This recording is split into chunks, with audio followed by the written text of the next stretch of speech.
Hello friends, आप सभी का बहुत बहुत वेलकम है। स्वागत है उत्कर्ष प्लेटफॉर्म के द 10 मिनट शो में, जहां पर आज हमारा टॉपिक रहने वाला है मध्यकालीन राजस्थान की राजस्व व्यवस्था और प्रशासनिक व्यवस्था से रिलेटेड। हम कुछ यहां पर इंपॉर्टेंट फैक्ट डिस्कस करने वाले हैं जो आपके एग्जाम के दृष्टिकोण से तो इम्पॉर्टेंट है ही, साथ ही साथ यहाँ से मैं आपको बता दूँ कि हमेशा एक नए क्वेश्चन जो है आपको देखने के लिए मिलेगा।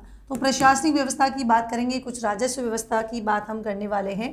तो फटाफट से देखिए, यहाँ पर हम बात करेंगे, जैसे यहाँ पर हमने कहा कि एक मध्यकालीन में सामान्य प्रशासन कैसा था, न्याय प्रशासन कैसा था, सैनिक प्रशासन कैसा था, भू राजस्व प्रशासन कैसा था, तो वही प्रशासनिक व्यवस्था में हम करेंगे। साथ ही मैं बता दूं आपको कि अगर किसी बच्चे को नहीं पता हो तो ये आपकी मात्र रिवीजन क्लास है।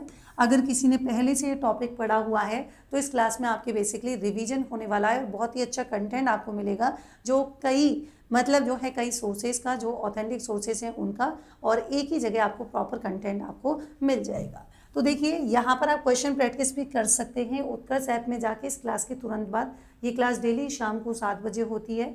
आप इसकी पहली वाली क्लासेज भी 10 मिनट शो देख सकते हैं। वो आपके RS उत्कर्ष यूट्यूब चैनल पे एक प्लेलिस्ट बनी हुई है जहाँ पर आप कर सकते हैं, ठीक है, देख सकते हैं। देखिए, सामान्य प्रशासन की अगर हम बात करेंगे मध्यकालीन राजस्थान की, तो यहाँ पर जो रियासतें होती थी इनकी सर्वोच्च इकाई, तो आपने कहा यहाँ पर आपकी कौन, मुखिया। और यहाँ पर परगना की बात करेंगे तो परगना यहाँ पर निम्नतम इकाई होती थी। मतलब रियासत जो है सर्वोच्च इकाई और परगना निम्नतम इकाई होती थी। और परगना में जो दुर्ग, उसका दुर्गपति, मंडल का आपकी मंडलपति होता था, और ग्राम का जो मुखिया है वो आपकी कौन होता था। तो यहाँ पर हम बात करेंगे किसकी, ग्राम्य की बात कर रहे हैं। यहाँ पर देखिए, प्रशासन का मुखिया कौन होता था, तो राजा होता था। और जब राजा की अनुपस्थिति होती थी तो प्रशासन का मुखिया जो है यहाँ पर प्रधान संभालता था। अलग अलग रियासतों में अन्य नाम मिलते हैं, जैसे बीकानेर और भरतपुर की बात करेंगे मुख्तियार मिलता है, कोटा बूंदी की बात करेंगे दीवान मिलता है, जयपुर की बात करेंगे कौन सा मिलता है, मुसाहिब यहाँ पर मिलता है। इसी के साथ ही देखिए, राजा के दरबार में अन्य पद भी मिलते थे, जैसे मुत्सदी, ये सर्वोच्च प्रशासनिक अधिकारी हुआ करता था। बक्सी की बात करेंगे, सेना का सर्वोच्च अधिकारी, जैसे मान लो ट्रेनिंग देनी है, सेना की भर्ती करनी है, अनुशासन संबंधी कार्य जो है वो बक्सी करेगा। नए बक्सी की बात करेंगे, जिसमें सेना और किले के खर्च का हिसाब रखने वाला यहाँ पर होता था। वहीं हम खजांची की बात करेंगे तो खजांची जो है राज्य की कुल इनकम कितनी है, खर्चा कितना हो रहा है, तो इसका हिसाब रखने का जो है काम यहाँ पर करता था। इसी के साथ ही देखिए, कोतवाल की बात करेंगे तो राज्य की आंतरिक सुरक्षा का अधिकारी होता था। सिकदार गैर सैनिक कर्मचारी का विवरण, यानी कि उनकी जो डिटेल्स थी उनका रखने का काम करता था। नैमित्तिक राज्य जोशी होता था। बाकिया नवीस की बात करेंगे, सूचनाओं का आदान प्रदान करने वाला क्या है, अधिकारी था। ड्योढ़ीदार, ये आपके RS मेंस में भी पहले क्वेश्चन पूछा गया है और कई एग्जाम में प्रीलिम्स में भी पूछा जा रखा है। राजमहलों की सुरक्षा और निरीक्षण से संबंधित एक ऑफिसर होता था। दरोगा, ये डाक चौकी, ये डाक प्रबंधक अधिकारी होता था। मीर मुंशी, ये आपके जो है कूटनीतिक, जो पत्र व्यवहार करने वाला ऑफिसर है उसे हम कहते थे। इसी के साथ ही देखिए, सामंत, जागीरदार, ठिकानेदार, फ्यूडल व्यवस्था की बात करेंगे तो जागीर एक फारसी भाषा का शब्द है, जयगीर से बना है। अब राजा के द्वारा ऐसी भूमि जिस पर वसूलने का, यानी कि जो टैक्स वसूलने का जो वैधानिक अधिकार प्राप्त हो, उसे हम यहाँ पर कहते हैं। इसकी जो डेफिनेशन है, मुखिया इसका जागीरदार या सामंत कहते हैं। सामंती व्यवस्था की शुरुआत या आपके गुप्तकालीन, अधिकांश इतिहासकार ऐसा मानते हैं कि भाई इसकी जो है गुप्त काल से शुरुआत हो गई थी। क्या क्या विशेषताएं होती थी, यह एक सगोत्रीय कुलीय प्रशासनिक व्यवस्था होती थी जो टेंट के समान स्थापित हुई थी। और सामंत और राजा की बात हम करेंगे, दोनों के बीच में परस्पर सहयोग जो है संबंध थे। राजा की उत्तराधिकारी निर्णय में सामंतों की जो सलाह है वो महत्वपूर्ण मानी जाती थी। सामंत का उत्थान और पतन राजा के साथ ही होता था। सामंत मान लो किसी अन्य स्ट्रेटेजी, युद्ध करना हो, संधि करनी हो, व्यापार जैसे निर्णय नहीं ले सकते थे। कौन, सामंत। राजा सामंत के विशेषाधिकारों का सम्मान करता था। सामाजिक कार्यों में सामंत राजा के समकक्षी माने जाते थे और कई बार मेंस में भी सीधा सीधा पूछा जा सकता है। मुगल कालीन प्रभाव क्या पड़ा, सामंतों की श्रेणियों का निर्धारण हुआ। उत्तराधिकार जो है उस डिसीजन में सामंतों की जो भूमिका है वो अप्रभावी, यानी कि निर्णय मुगल शासक। सामंतों पर जो है टैक्स आरोपण, यानी कि इम्पोज कर दिए। स्वामी सेवक व्यवहारिक संबंध स्थापित हो गया और राजा महत्वपूर्ण जो है नीतिगत और प्रशासनिक निर्णय सामंतों की सलाह के बिना यहाँ पर लेने लग गया। सामंतों के सम्मान की बात हम करेंगे तो जैसे एक आपके होता था सिरोपाव, सिरोपाव की बात करेंगे जिसमें हाथी सिरोपाव, सर्वोच्च सिरोपाव होता था। फिर जैसे एक आपका पालकी हो जाएगा, एक आपका कौन सा, घोड़ा सिरोपाव।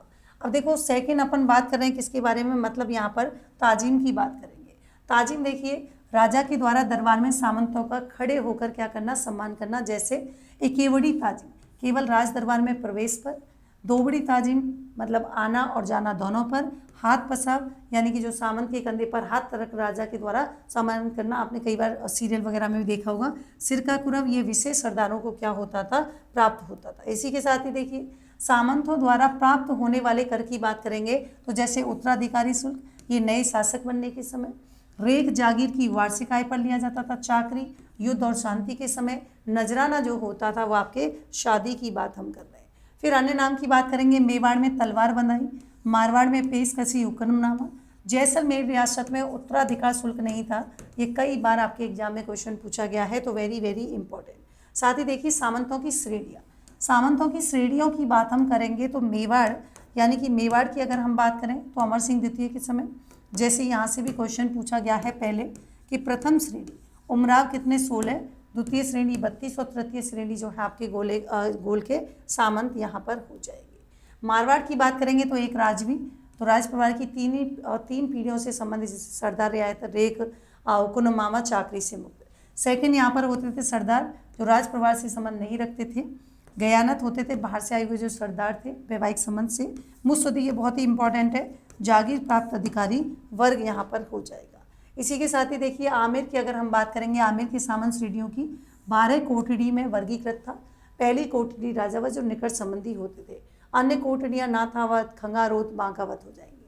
फिर अन्य सामंत की बात करेंगे, ये आपके मेंस में क्वेश्चन पूछा जा रखा है, आरएस में और प्रीलिम्स में भी पूछा गया है कि भौमिय क्या होती है, तो ये बलिदान के बदले की भूमि थी, और ग्रासिया ये सैनिक सेवा के बदले जो उनको भूमि दी जाती थी वो यहाँ पर हो जाएगी। इसी के साथ ही कोटा के देखिए, कोटा की बात करेंगे तो यहाँ पर मुख्य सामंत 30 हाड़ा राजपूत जो है सर्वाधिक होते थे। इसमें देश के सामंत राज की सेवा के बदले जागीर और दूसरे आपके दरबार के सामंत। इसमें देश के सामंत की बात करेंगे, जैसे देश थी राज्य में रहकर रक्षा करना, हजूर थी राजा के साथ राज्य से बाहर सेवा देना, जूरती हो जाएगा दरबार के साथ जो है आपकी क्या है मुगल सेवा यहाँ पर हो जाएगी। बीकानेर की बात करेंगे तो बीकानेर में पहली श्रेणी ये राव बीका के परिवार से संबंधित सामंत हुआ करते थे। सेकंड में आपके जो अन्य रक्त संबंधी जो सामंत हैं वो थे।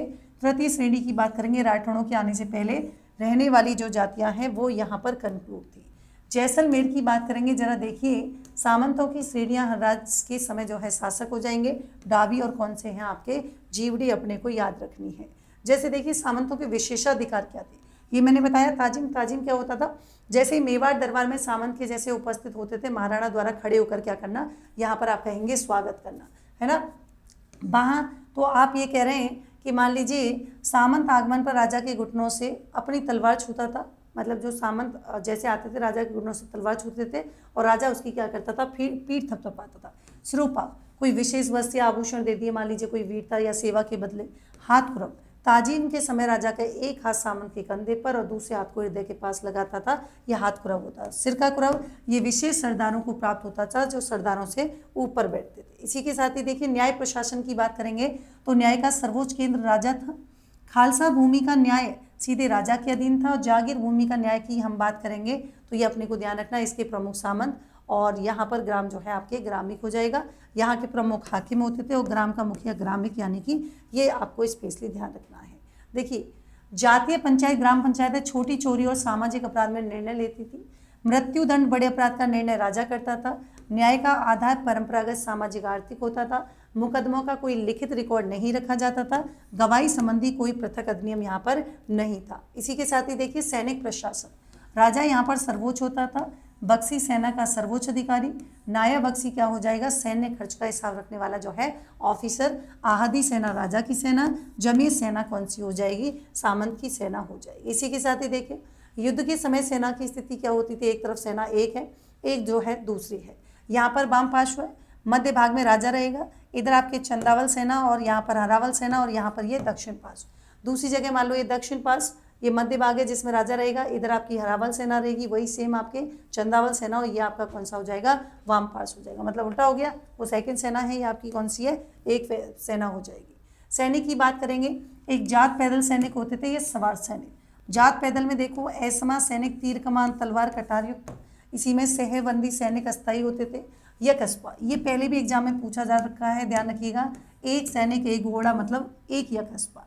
द्वस्पा मतलब एक सैनिक 2 घोड़ा, सिंहस्पा मतलब एक सैनिक 3 घोड़ा, निमस्पा मतलब 2 सैनिक 1 घोड़ा, पीलखाना हाथियों की सेना, ये अपने को क्या रखना है, स्पेशली ध्यान रखना है।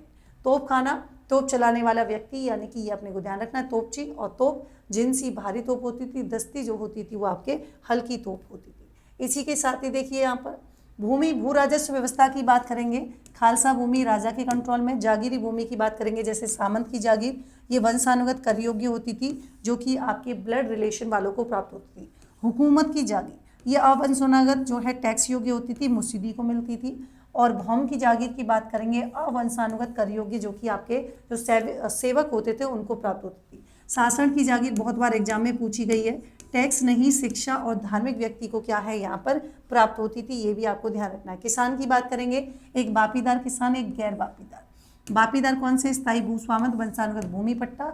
और गैर बापीदार कौन होते थे, जो आपके खेतियार कौन होते थे, मजदूर यहाँ पर होते थे। फिर देखिए भू राजस्व लगान निर्धारण की विधियाँ क्या होंगी, लाठा, एक खेत बटाई, एक लंक बटाई, एक रांस बटाई।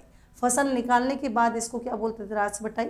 आपने देखा भी होगा जब अलग अलग करते हैं उसको रास बटाई कहते हैं। लंक बटाई पुली के आधार पर, और खेत बटाई खड़ी फसल में जो है भूमि बांटकर। फिर कूंता, खड़ी फसल में उत्पादन का अनुमान लगाकर, ये कूंता पद्धति होती थी। इजारा लगान वसूलने की, ये भी आपकी कई बार एग्जाम में पूछी गई है, लगान वसूलने की ठेका पद्धति। मुकाता, नगद रूप में लगान की वसूली हो जाएगी। घुघरू बीज बराड़ की बात करेंगे, बीज बोने की मात्रा के आधार पर ही निर्धारित कर देते थे, उसे घुघरी कहते थे। फिर एक आपकी जप्ती डोरी, ये भी क्या है, तो ये भी आपके विधियाँ इसी की हुआ करती थी। मध्यकालीन शब्दावली की बात करेंगे, बहुत ही इंपॉर्टेंट है, ध्यान रखिएगा। आठसठा जयपुर राज्य का भूमि रिकॉर्ड जो है एक डॉक्यूमेंट्स होता था। मीसलदारी राज दरबार में पंक्तिबद्ध बैठने की व्यवस्था। रेक की बात करेंगे, ठिकाने की अनुमानित वार्षिक राजस्व। खरीदा, 2 राजाओं की मत, ये बहुत बार पूछा गया है। मंसूर, मुगल शासक की उपस्थिति में जो शहजादे के द्वारा जो जारी आदेश था वो होता था। महकमा बकायत, अच्छी फसल के समय शेष राजस्व वसूलता था। मदद ए मास विधान और धार्मिक व्यक्तियों के हेतु। और साध प्रथा, ये कई बार पूछी गई है, मेवाड़ जो है रियासत में थी। धुआं कर कई बार पूछा गया है, ये आपके जैसलमेर, यानी कि जो राज्य के जितने भी घर हैं प्रत्येक घर के हिसाब से जो है क्या है लिया जाने वाला जो टैक्स होता था उसे हम बोलते थे धुआं कर। ये आपको स्पेशली ध्यान रखना है। ये मैंने कोशिश की है कि एक प्रॉपर कंटेंट आपको इस क्लास में मिल सके, ताकि आपको किसी अन्य सोर्स की आवश्यकता नहीं हो। अगर कंटेंट पसंद आया हो तो प्लीज़ क्लास में कमेंट जरूर कीजिएगा। और अगर आप कोई नेक्स्ट टॉपिक चाहते हैं जिसका कंटेंट आपको अच्छे से मिले, लेकिन मैं फिर कह रही हूँ, अगर ये डिटेल में आपका टॉपिक पढ़ रखा है तो फिर आपको विस्तृत अध्ययन करने के बाद ही ये आपके ईजिली रिवीजन हो जाएगा। लेकिन अगर आपके पढ़ा नहीं है तो पहले इसको विस्तृत रूप से पढ़िएगा, फिर उसके बाद आपको समझ में आएगा। सो मिलते हैं नेक्स्ट सेशन में, यानी कि अच्छा, इससे रिलेटेड आप क्वेश्चन प्रैक्टिस भी कर सकते हैं। कैसे करेंगे, आप उत्कर्ष ऐप डाउनलोड करेंगे।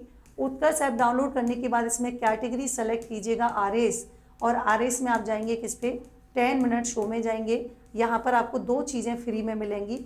एक तो जैसे ही मैं आपके 10 मिनट शो कराती हूँ उसका डेली क्विज प्रैक्टिस आपको मिलेगा, और एक मंडे टू सैटरडे सुबह 8 बजे करंट अफेयर्स की क्लास होती है, और संडे यहाँ पर आपके करंट का टेस्ट होता है। दोनों ही चीज़ें आपके लिए फ्री हैं। तो प्लीज़ उत्कर्ष ऐप डाउनलोड कीजिएगा। अपने दोस्त, अपने पड़ोसी, आपके जो भी तैयारी करने वाले हैं उन सभी को इसके बारे में सूचना जरूर दीजिएगा। सो मिलते हैं नेक्स्ट सेशन में एक नए टॉपिक के साथ। तब तक के लिए thank you so much, take care, good night, bye bye.